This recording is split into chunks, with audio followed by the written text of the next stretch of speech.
ሰላም ውድና የተከበራችሁ የራህማ ዩቲዩብ ተከታታዮች እንደምን አላችሁ? ያለው አልሐምዱሊላህ። ሁላችሁም በያላችሁበት ሰላም እንደምትሆኑ ተስፋ አድርጋለሁ። ያው እንደተለመደው እንግዲህ ብዙ ጊዜ ጠፍቼ ነው የመጣሁት።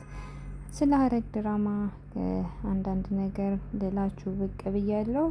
እናንተም እንደተለመደው ላይክ፣ ሼር፣ ሰብስክራይብ እያደረጋችሁ አበረታቱኝ። ቪው በጣም አለው ግን ሰብስክራይብ አታረጉኝም። እያያችሁ ከምትወጡ በዛውም ሰብስክራይብ አድርጉኝ። በቅንነት አይከፈልበትም። አዲስ ጀማሪ ነኝ። ያው እንግዲህ ታውቃላችሁ፣ አበረታቱኝ። እንግዲህ ሐረግ ድራማ ክፍል 102ን ትናንትና ተለቆ ነበር። እንዳያችሁት አቤል እና ኤፍራታ ጋር ገብቶ አልወጣም ብሎ እያስቸገራት ነው።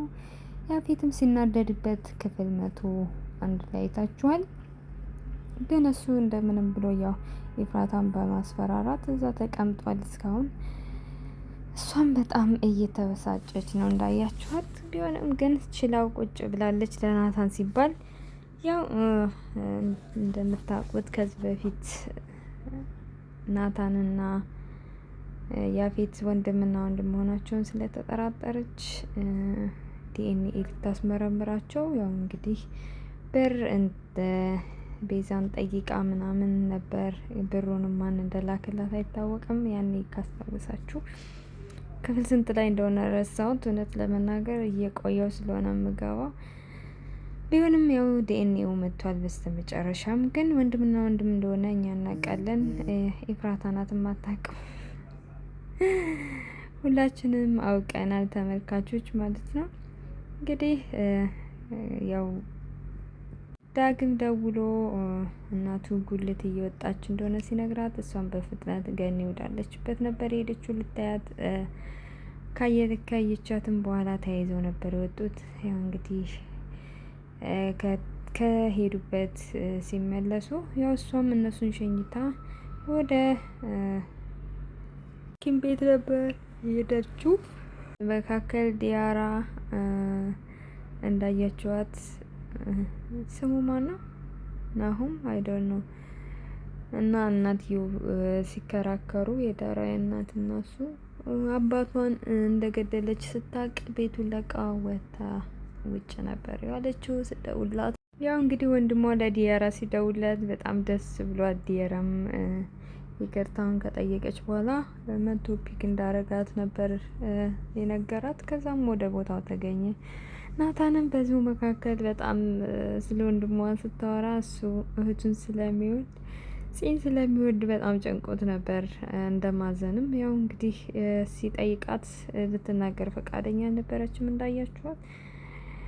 እናትየዋም እንዳወቀች ምንም የምታውቀው ታሪክ የለም። እንግዲህ ያው ዲያራም ተመልሳ ቤት ገብታለች። እናቷን ልታናገር ፈቃደኛ አይደለችም።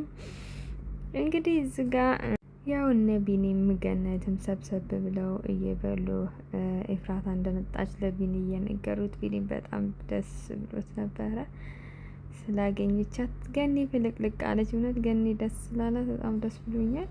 ለምን የእናትነትን ፍቅር ታሳያለች ገነት። ሲቀጥል ደግሞ ያው እንግዲህ ቤዛ ሂዊን እየፈለገች ነው ታውቃላችሁ። እስካሁን ምንም የተገኘ ነገር የለም ይመስለኛል። ሴቶቹን ናታን ወስዷቸዋል አይደል?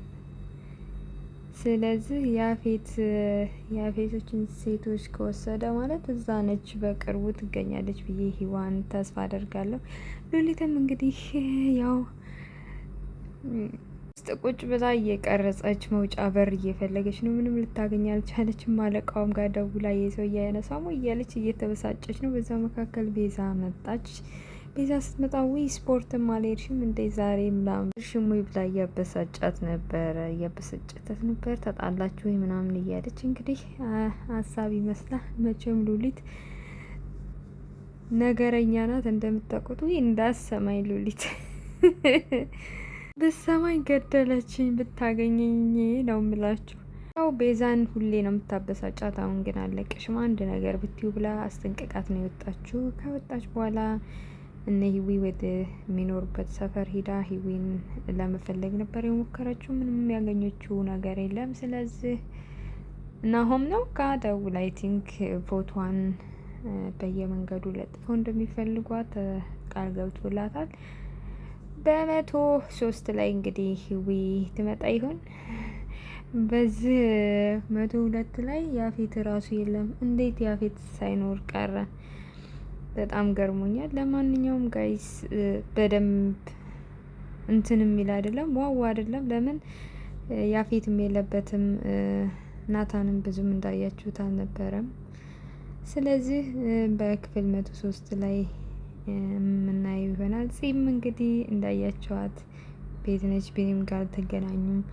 እዚህ ፓርት ላይ 103 ላይ ምንም ዋው የሚያስብል ነገር የለም። 102 ላይ ሶሪ፣ ወደ 103 ስንገባ እንግዲህ አዲስ ነገር ይኖራል፣ ምና ይሆናል። ዲኤንኤውም ምን ይሆን እንግዲህ አብረን የምናየው ይሆናል። እናንተም እንደተለመደው ላይክ፣ ሼር፣ ሰብስክራይብ እያደረጋችሁ አበረታቱኝ። አይታችሁ አትውጡ። ነገ ብዙ ሰብስክራይብ ኖሮኝ ያኔ ከምታደርጉኝ አሁን አበረታቱኝ እና በመቀጠል አሁንም በድጋሚ በያላችሁበት ሁሉ ሰላም እንደምትሆኑ ምኞቴ ነው። ክፍል 103 ላይ ድጋሚ እንገናኛለን። እስከዛ መልካም ቆይታ ይሁንላችሁ።